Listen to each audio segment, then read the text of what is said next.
Hello everyone, मेरे YouTube channel में आपका फिर से स्वागत है। आज हम टाइम स्पीड डिस्टेंस का पार्ट 3 करने वाले हैं। तो बिना टाइम वेस्ट किए चलिए शुरू करते हैं। 3 ही क्वेश्चन है, बहुत जल्दी खत्म हो जाएगा। 490 metre train 9 kilometre per hour की चाल से चल रहे एक व्यक्ति समान दिशा में चल रहा है को 12 सेकंड में पार कर लेती है। ट्रेन को विपरीत दिशा में 42 किलोमीटर पर आवर की चाल से चल रही 500 मीटर लंबी एक ट्रेन को पूरी तरह पार करने में कितना समय लगेगा। पहले देखिए हम लोग के पास क्या क्या दिया हुआ है। इतना मीटर लंबी और हम लोग को व्यक्ति का चाल दिया हुआ, ट्रेन का चाल नहीं दिया हुआ, तो हम लोग ट्रेन का चाल एक्स मान के यहाँ से हम लोग रिलेशन निकाल सकते हैं। तो ट्रेन का जो लेंथ है वो पूरा लेंथ यहाँ पे हो जाएगा, क्योंकि व्यक्ति का लेंथ हम लोग नेगलेक्ट कर देते हैं। तो हम लोग पास दूरी दिया हुआ है और दूरी इक्वल टू क्या होता है, दूरी इक्वल टू देखिए speed equal to distance by time. तो ये दोनों मल्टीप्लाई हो जाएगा, दूरी इक्वल टू। तो आपको स्पीड है 9 किलोमीटर पर आवर है, तो इसको हम लोग मीटर पर सेकंड याद करने का तरीका है। किलोमीटर बड़ा नंबर है, मीटर छोटा है, तो इसको छोटा करने के लिए छोटा से 5/18 छोटा है, 18/5 बड़ा है, तो छोटा नंबर से मल्टीप्लाई करेंगे। ये सिंपल सा ट्रिक है मेरा याद करने का। फिर आपका यहाँ पर ट्रेन का x माइनस 9 इंटू 15 इंटू 12 होगा, क्योंकि x जो ट्रेन है और यहाँ पे बोल रहा है समान दिशा में जा रहा है, तो समान दिशा में माइनस हो जाता है और ऑब्वियस सी बात है ट्रेन की चाल ज़्यादा ही होगी, इसीलिए x माइनस इतना की है। यहाँ से 2 से कट जाएगा, 5/2 हो जाएगा आपका। फिर जब 12 से मल्टीप्लाई करेंगे, देखिए तो यहाँ पर 12x होगा और इससे मल्टीप्लाई करेंगे तो 2 से 6 टाइम में कटेगा, यहाँ 30 हो जाएगा। तो 12x 490 equal to 12x minus 30 हो जाएगा। फिर 30 को इधर लाएंगे तो 520 और नीचे 12 आपका 4 से 113 30/3 130/3 क्या आया, x का वैल्यू, ठीक है। x इक्वल टू आया मीटर पर सेकंड में, ठीक है। अब क्या बोल रहा है कि विपरीत दिशा से एक ट्रेन आ रही है जो 42 किलोमीटर पर आवर है। तो 42 को अगर फिर इसको हम लोग छोटा करेंगे तो क्या होगा 3,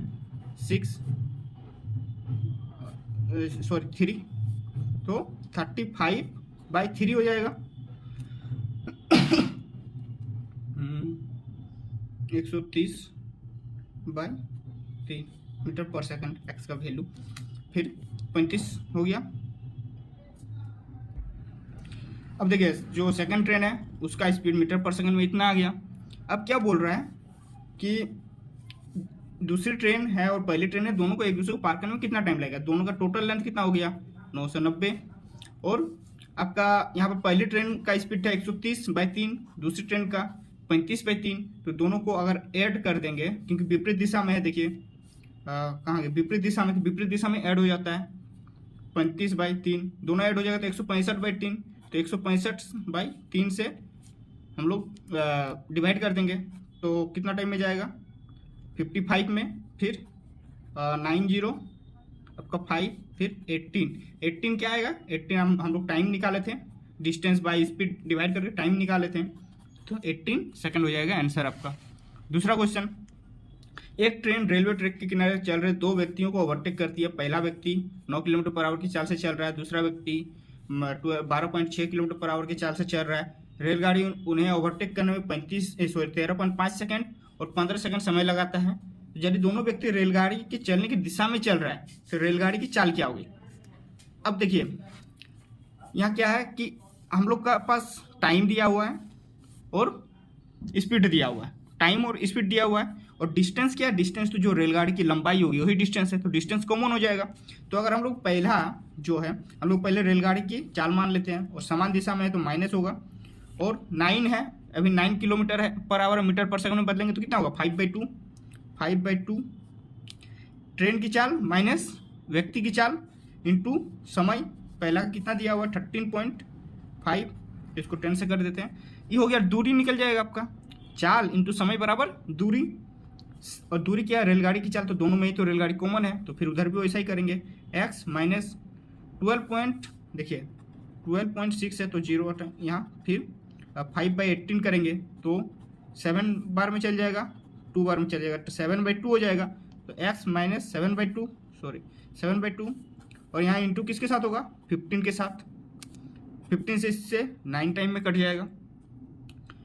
फिर आपका 10 उधर ले जाएंगे, 9 इधर ही रहने देंगे, तो क्या हो जाएगा 9x माइनस 45/2, और 2 को भी करना है तो इधर 45 कर 18 कर देते हैं। 18x 2 से मल्टीप्लाई कर दिए और नीचे पूरा 2 ले आए इक्वल टू, फिर इसमें भी ऐसा करेंगे, यहाँ तो 10 इधर आ जाएगा, फिर 2x तो 20x माइनस आपका कितना आ जाएगा 10 से मल्टीप्लाई होगा तो 70/2, 2 दोनों तरफ नीचे दोनों तरफ कट गया, 18 उधर जाएगा तो 2x बचेगा और 17 इधर आएगा प्लस में हो जाएगा तो आपका 25 बचेगा। तो x बराबर 25/2 मीटर पर सेकंड में, किलोमीटर में निकालना है हमको, तो 18/5 करेंगे, फिर 9 टाइम में कटेगा, 5 टाइम में कटेगा, मतलब 45 किलोमीटर पर आवर। ये हो जाएगा आपका आंसर। तीसरा क्वेश्चन है सेम ऊपर वाला क्वेश्चन जैसा ही है। 150 मीटर लंबी ट्रेन है, 9 किलोमीटर पर आवर की चाल से समान दिशा में चल रहे व्यक्ति को 36 सेकंड में पार कर लेती है।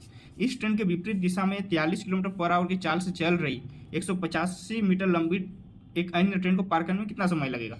तो पहला में हमें ट्रेन की चाल निकालना है, उसी तरह से तो 150 दूरी बराबर 9/9 नहीं दिया हो तो 5/2 में बदल जाएगा, तो सम x, क्योंकि ट्रेन की चाल में व्यक्ति की चाल माइनस होगी, समान दिशा में चल रही है इसीलिए 5/2 और 36। ठीक है, अगर हम लोग 36 को इससे मल्टीप्लाई करेंगे तो कितना हो जाएगा 36x माइनस 18, यहाँ से 2 से कट जाएगा, 18 × 5 90 इक्वल टू 150। अब 90 उधर चल जाएगा तो हो जाएगा आपका 240, तो x का वैल्यू क्या आएगा, x बराबर 240/36, इसको 12 से काटेंगे 20/3 हो जाएगा। 20/3 मीटर पर सेकंड ट्रेन पहली ट्रेन की स्पीड है। दूसरी ट्रेन की स्पीड है 43 किलोमीटर, इसको 5/18 करते हैं तो कितना आएगा 215/18 किलोमीटर पर आवर का स्पीड हो गया। ये पहली का स्पीड ये है, दूसरी का स्पीड ये है, विपरीत दिशा में चल रही है, 185 मीटर लंबी है, ई आपका 150 है, तो दोनों का स्पीड ऐड कर दें। अब अगर 20/3 प्लस 215/18, क्योंकि दोनों का ऐड करना पड़ेगा, विपरीत दिशा में है, कॉमन 18 आ जाएगा, 6 टाइम में 120 प्लस 215, यहाँ कितना आ जाएगा 335/18, ये हो गया दोनों को ऐड करने के बाद स्पीड। और टोटल डिस्टेंस कितना हो जाएगा देखिए 335 मीटर टोटल डिस्टेंस भी हो गया। अब डिवाइड करेंगे तो नीचे 335 रह जाएगा, ऊपर में 18 चल जाएगा, तो कट जाएगा, सिर्फ 18 सेकंड आंसर बचेगा आपका, 18 सेकंड आंसर हो गया। तो अगर आपको वीडियो अच्छा लगा हो, पसंद आया हो तो लाइक कर दीजिएगा, चैनल को सब्सक्राइब कीजिएगा और इसी तरह प्रैक्टिस करते रहिए। धन्यवाद आपका।